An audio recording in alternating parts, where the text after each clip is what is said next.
Minsleaf has uploaded a video called The Final Gift, Lore Analysis and Theories. You missed this. What did we miss in this trailer? Because there was a lot to go through, including La Signora.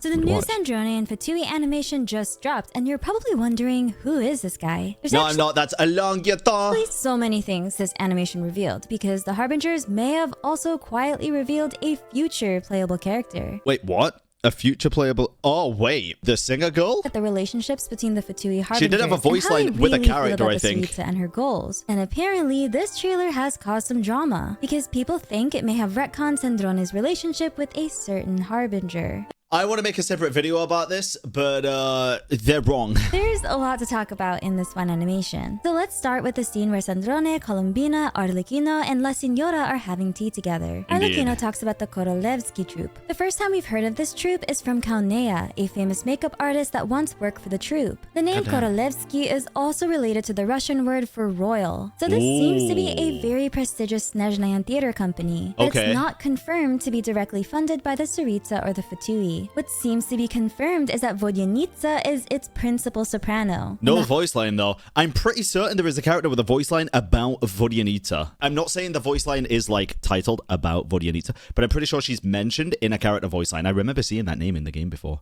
Linnea? Okay, yeah.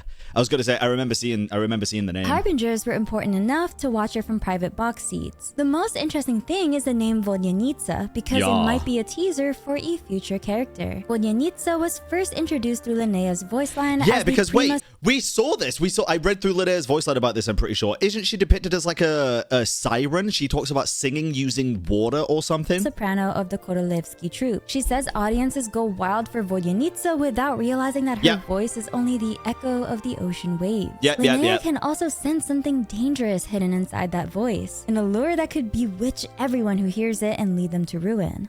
She's like a sea siren, which I think is freaking awesome, by the way. Such a cool idea. Vodyanitsa sound like she might not be human. She has some siren-like qualities. Her name comes from Slavic folklore and is connected to a beautiful green-haired water maiden. The Snolan Fae can take many different forms. She could be another Fae hiding in Snezhnayan society. I'm guessing she's probably the green or teal-haired Fae shown in one of the first Nodcry teasers. Oh, that would actually make a lot of sense. I'm so curious as to why the hell she would have been shown in a Nodcry teaser, though, to be fair. Unless she gets brought up in this next quest, but that'd be a bit weird. I was actually thinking more so this could be referencing the Tsaritsa somehow, being the Snowland Fae, you know? And potentially a future playable character. And I'm very interested in the prospect of having another supernatural singer as a playable character. Arlecchino then asks what the Korolevsky troupe performed, and La Signora says the Mountain Sparrow. It sounds like the Mountain Sparrow is a new Signora looks like, especially here, dude, she looks like the type that'd attend, you know, a really prestigious royal theater. Can I just say as well, I am very much assuming that underneath that garment on her eye is severe burns at this point, because she doesn't just wear that, like, eye cover or eye patch with her regular Fatui outfit. She's wearing it with pajamas, too. She don't want people seeing that eye. Says the Mountain Sparrow. It sounds like the Mountain Sparrow is a... Also, she had the grippers out. I'm just gonna put that out there. A new fictional opera within Genshin's universe. I didn't find it in the current artifacts or books, and there's no real-world work with the exact same name. However, I think it may have been inspired by a famous story that fits Sandrone almost too well. Hans Christian Andersen's The Nightingale. Of course it's Hans Christian Andersen, dude. And especially Igor Stravinsky's Russian opera based on it. Genshin loves taking inspiration from real-world mythology, stories, and art. And Hans Christian Andersen's work has already influenced parts of the game's lore. The Nightingale is a story and opera about a small songbird. The bird is sung by a coloratura soprano, which is the highest vocal range. During Act 2, its voice moves the Emperor to tears. Then in that same act, the court receives a jeweled mechanical nightingale. The Emperor becomes fascinated by the robot bird, and when the real nightingale flies away, he replaces her with the machine and names it the court's new first singer. So I've seen somebody go over this in another video somewhere. I don't remember where from. Lina teases Sandrone for crying during Act 2 of the Mountain Sparrow. Sandrone immediately denies it, which honestly makes it even more obvious that she probably did cry. La Signora then defends her by saying that it's hard not to be moved when Vodyanitsa sings. Dude, it's not even about the emotion of the actual play, bro. I've been to see 3 theater performances in my life, I think. I went to go see Wicked on Broadway. That was my first ever one. Very fortunate to see that because it was a literal 10 out of 10. Then I went to go see Hamilton. Amazing dramatic piece. It was so cool, dude. Really, really good. But then the third that I've been to go see was The Phantom of the Opera. That one made me tear up, dude. I didn't even think it was that, like, sad necessarily. It was just the music and the way that it was sung with all the emotion behind it, bro. Oh my god, it was so good. Because it's kind of horror-esque as well. So good. Sandrone crying becomes a lot more interesting if the Mountain Sparrow really was inspired by the nightingale. The mechanical bird can repeat a perfect song, but it can't truly understand or react to the world around it. But the real nightingale can. It feels compassion, returns when the emperor is dying, and even sings death away from him. Sandrone's story asks a similar question from the opposite perspective, because she's the mechanical nightingale, a robot. But does that mean her emotions are less real? She seems to love, grieve, get embarrassed, hold grudges, get moody, and even choose to sacrifice herself for someone else.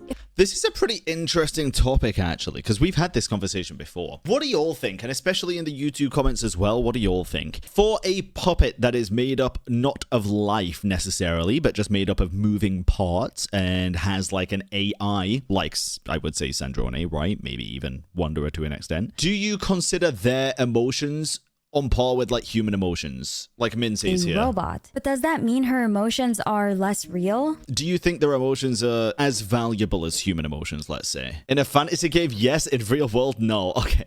I am actually really glad you made that distinction. I actually agree with you, because otherwise it's like saying you're going to hurt ChatGPT's feelings, right? No, you're fucking not. But I do think this is a very different situation. She seems to love, grieve, get embarrassed, hold grudges, get moody, and even choose to sacrifice herself for someone else. If the Mountain Sparrow follows a similar story as the nightingale, then Sandrone crying would hit painfully close to home for her. The play would insinuate that an artificial creation is only an imitation of something real. This whole tea party scene also changes how we see the Harbingers. They weren't all close, and plenty of— Okay, I'ma just put this out there, bro. It did not change how I saw the Harbingers in the slightest. I'm sorry, it did not. I kind of just knew they were going to be like this, to be honest. It was kind of obvious if you actually pay any semblance of thought towards the actual story that we've seen so far. I have never, other than when I was in like Mondstadt, thought that the Fatui Harbingers were all this all-encompassing big bad organization that were just pure evil through and through. And I've said this for years upon years, bro. I always thought they were just regular people with jobs, basically a government organization, where some of them are really fucked up people and some of them are just kind of alright, you know, and they just get about their lives. Some of them do fucked up shit, some of them work together, some of them don't. It's very similar to the real world. The fact that people are confused that the girlies would have like a little fucking tea party, what did they think? Did they think when they were talking about Sandrone's tea party that it was going to be like an official fucking, let's have a cup of tea with a knife at my fucking throat while I answer all of your 7 deadly sins? What did you think it was going to be, bro? No,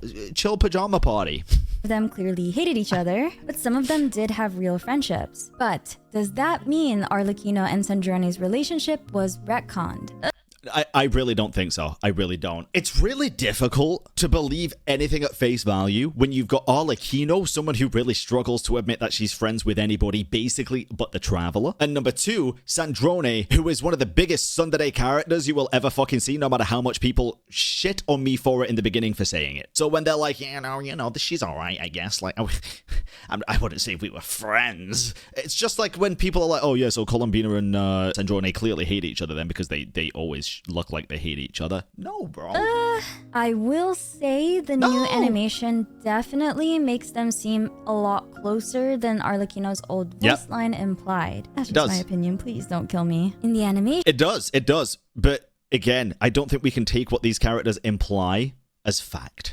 Columbina's the one to notice that Sandrone was upset and brought the others over to comfort her. But this all started when people thought Columbina was going to be this biblically accurate angel figure with 25 eyes on each wing, fucking the size of Ranova, basically. And then it turned out she was just a cutesy moon maiden, and people got really pissed off, but I thought it was really well done. But Arlecchino still willingly came along. When Sandrone says she didn't want to talk, Arlecchino suggested having tea instead, and she spends the rest of the evening in Sandrone's room. Sandrone even complains that they keep treating her room like their personal party venue, which makes it sound like this wasn't the first time they'd all hung out there. Then later, we knew for the longest time that they literally had these cute tea parties together, and they loved Sandrone's tea parties. Arlecchino personally comes back to tell Sandrone that La Signora is dead. So, according to the animation, there was clearly some level of friendship and care between them. At the same time, I don't think the animation proves that Arlecchino and Sandrone were best friends in the sense that Columbina and Sandrone are portrayed as. But No. still, with this animation, Arlecchino... See,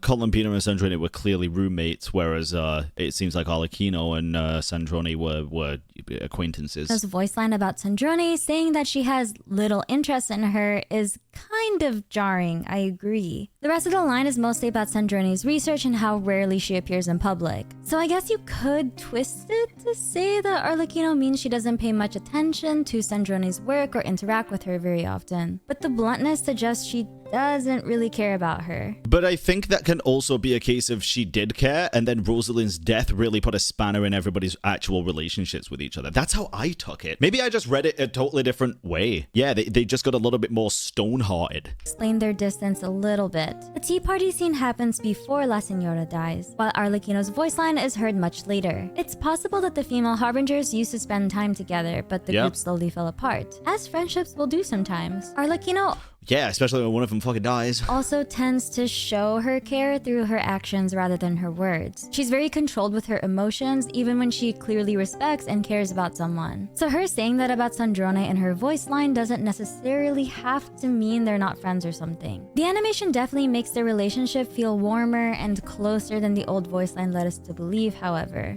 That's true. So saying it's a soft retcon, I think, is kind of fair. But I don't. I'm sorry. I really don't feel like it's a retcon. Everybody always likes to throw the word retcon around when it's like a narrative isn't actually retconned, it's just shifted. It just changes based on newly provided information. I've said for the longest time, whenever I have like a theory about something or someone and they're like, well, that had never happened because we already know this information. It's like, yes, but in the essence of this being a gacha game, every 6 weeks, we get new information that can literally change everything. Because back before Sumeru, I had theories and people would say, well, that wouldn't make sense. You can't like affect like people's memories. And then we got the fucking Irminsul and that shifted everything on its fucking head. We get new information all the time that changes us, the player's perception on everything. Now, is this intentional?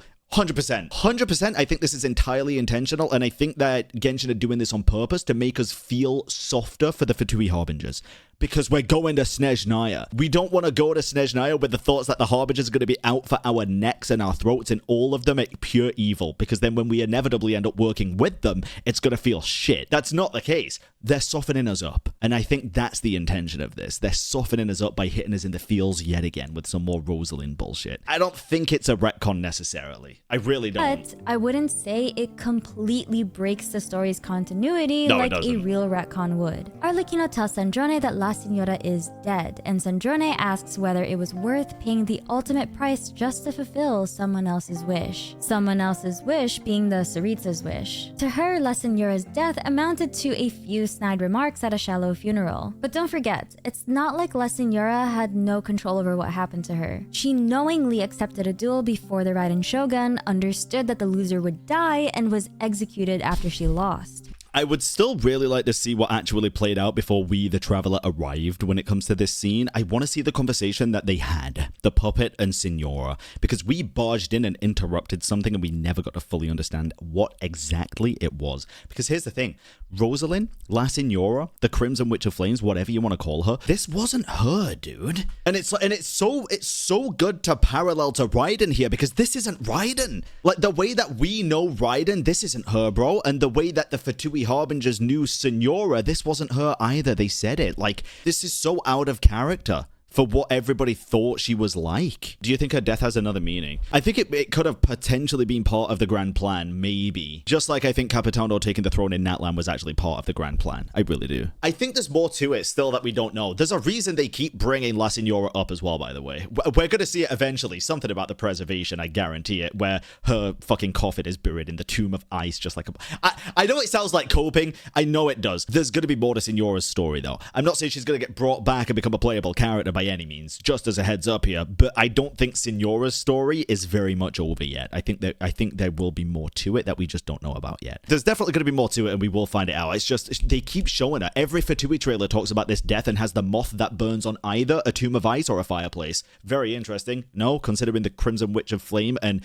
the freaking Witch of Ice, whatever her actual term was, and in the boss fight, she goes in the coffin of ice and you have to melt it with the freaking butterflies, the same things. Interesting. She also genuinely believed in at least part of the Tsaritsa's vision. In the animation, she says there are aspects of the vision she shares, and that's enough for her. But let's look at the larger system that led to her death. Right before the duel, La Signora talks about the people hurt by the Fatui as if they're just pawns for a revolution. To her, all of that suffering is simply a necessary sacrifice for a greater future. Ironically, she becomes one of those sacrifices herself. She gave everything to the Tsaritsa's plan, and the Fatui... Bro, they even gave her a freaking weapon, like an actual playable catalyst. Like, come on, bro. She becomes one of those sacrifices herself. She gave everything to the Tsaritsa's plan, and the Fatui mourned her for half a day before turning her funeral into another argument about work, money, and strategy. Sandrone essentially thought the entire funeral was empty. Rosalind died for the Tsaritsa's great ideal, but once she was gone, the organization seemed to just move forward without her. La Signora did what she could to fulfill the Tsaritsa's wish.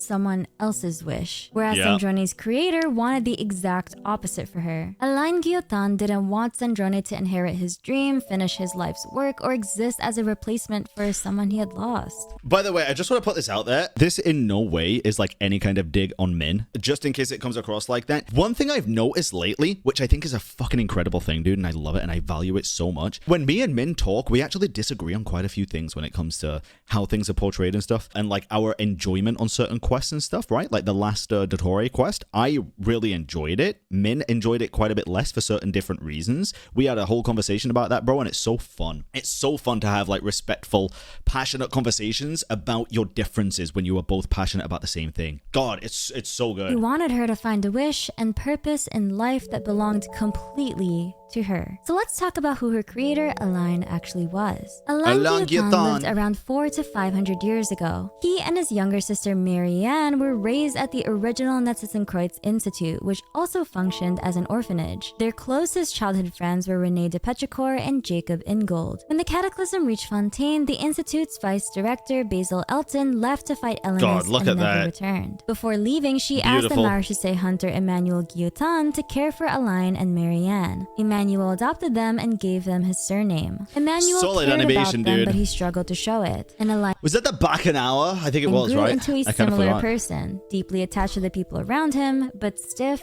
quiet, and terrible at expressing his emotions. Alain entered the Institute of Natural Philosophy while he was still very young and quickly became known as a genius. He studied ancient machines, energy, and technology from Conria and King Deshret's civilization. Hey, my goat, by the way.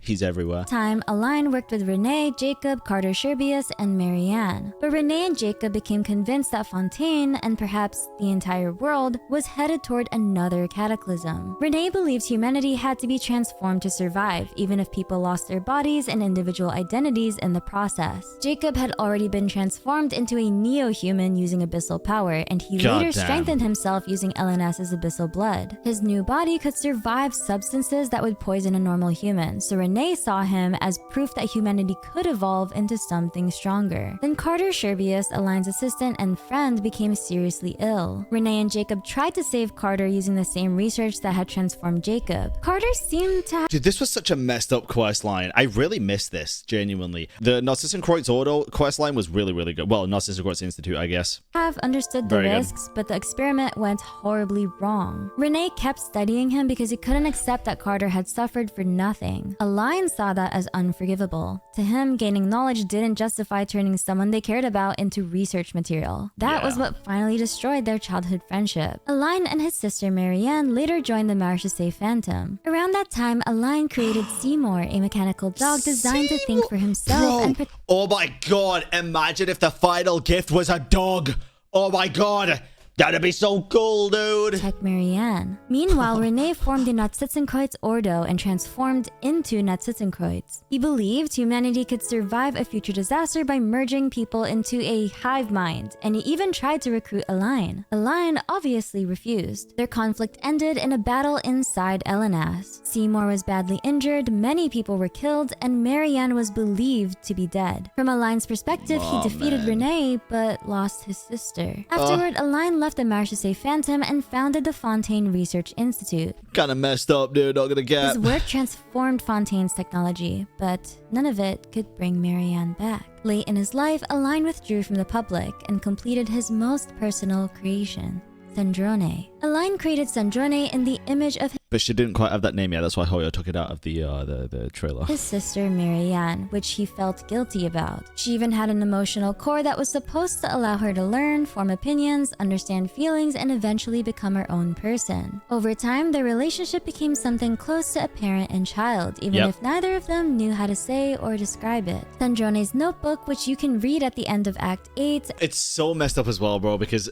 what I got for that trailer is Columbina actually acts towards Sandrone very similar to how Sandrone acted towards Alain Guillotin. Very, very similarly. Stood outside the door, checking up on them, making sure they're okay, and it made me so sad, dude. It gives us a deeper look, and it shows just how much he meant to her. Alain kept giving Sandrone notebooks, even though she usually made a few marks and threw them away. He never forced her to keep one, so when she finally did, he almost cried. He also let her choose her own birthday, giving her the freedom to decide when her life truly began. He helped her understand her emotions without telling her what she was supposed to feel. When she became angry and upset over his declining health, he explained those feelings to her. And when he asked what she wanted, her first real wish was simple. She wanted him to be healthy again. As Alain grew weaker, Sandrone moved him around in his wheelchair. So messed up. It's so messed up that the line straight after she wanted him to be healthy again is followed straight by as he grew weaker. Man, She wanted him to be healthy again. As Alain grew weaker, Sandrone moved him around in his wheelchair and helped him complete Polonia, his final creation. Polonia was built it's like she wanted him to live forever, so he died. to calculate the unknown. But unlike Sandrone, he didn't have an emotional core. He was Alain's attempt to solve the same basic problem that had once consumed Renee. How could humanity prepare for an uncertain future? But by the end of his life, Alain seemed to understand that some questions were simply too large for any one person or machine to solve. He told Sandrone that he had once dreamed of saving the world. When she asked whether she was supposed to fulfill his dream, Alain firmly told her no. He didn't want her to carry his unfinished work, his grief, This is also interesting because I did miss this in the trailer. She's actually wearing the new designed outfit here. or his failures. He wanted her to travel, see the world, and discover what she wanted for herself. More than anything, he wanted her future to belong to her. Before he died, Alain left Sandrone his savings, notebooks, and Polonia. He also asked her to destroy his manuscripts so his research couldn't be stolen or misused. She obeyed, but only after reading every single page. She couldn't bear to let his life's work disappear just like that. And we learned that, I'm pretty sure, in the All Conquest, actually, where we join her little tea party at the Fidui base, I think, right? I was very curious if this scene was actually taking place like this, or if the newly designed Sandrone right here is this Sandrone having the memory and just remembering it like this. Because having that design already, the new design, while he's alive, doesn't really make any sense to me. I think this is just her having the memory right now, sat where she is here. I think it's less of a flashback, more of an actual memory, and she's putting her current self in that position right now as she is currently. I don't think it's remembering that scene exactly as it was when she's wearing these clothes. At his funeral, Sandrone complained about the rain and the inconvenience of holding an umbrella. And this is also messed up, bro, because this is in Fontaine, and it is heavily implied, I learned this in the Cat with Blue Hat video, it is heavily implied that whenever it rains in Fontaine specifically, it is because Nouvelette's crying. My boy was sad about this moment too, man. But she stayed beside his grave until midnight, long after everyone else had left. She also kept Polonia instead of giving him to the Research Institute. Over time, she added functions that allowed him to brew tea, bring meals, find books, and hang laundry. While they might sound like small quality of life changes, they're probably pieces of the ordinary life she once shared with Alain. So I bet she put a skip button in for frickin' Columbina singing, bro.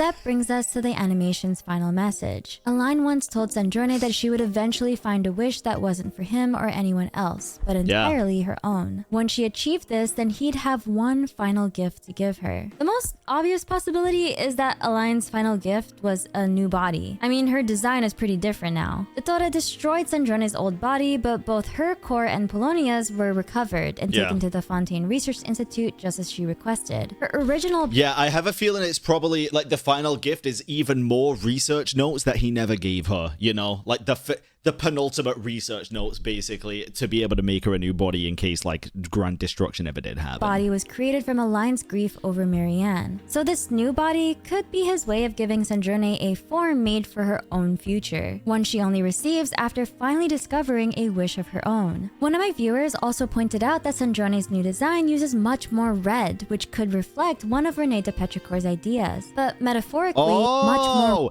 Red is the foundational principle, the philosopher's stone, while yellow represents gold and mortal temptation. Yellow is simply bait. Red is the final goal. However, Kamriar would likely see the truth for gold's sake. Dude! I forgot about that. Interesting. That makes so much sense with the design, dude. Red, which could reflect one of Rene de Petricor's ideas. But metaphorically, Alain's final gift may have been Sandrone's freedom. He created her, but he was intentional about allowing her to choose her own future. Sandrone later risks which, don't you think, actually has very, very similar, like, philosophy as the Sarita and the Fatui Harbingers? Like, she's choosing these people, but she's also giving them their own freedom to seek out and pursue their own grand designs as well. It's very similar. Maybe that's why she joined the Fatui.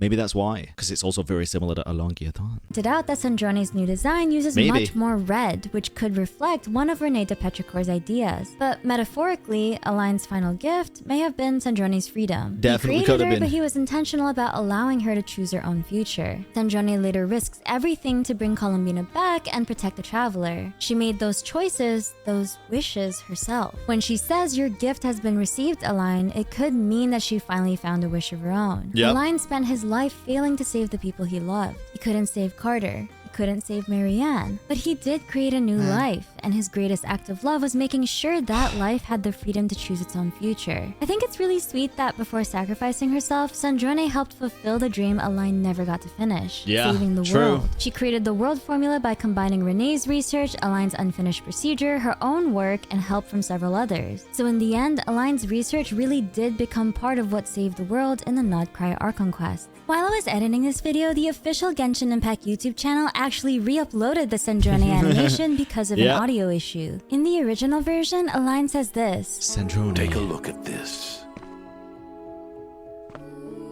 Sandrone, meet my newest invention.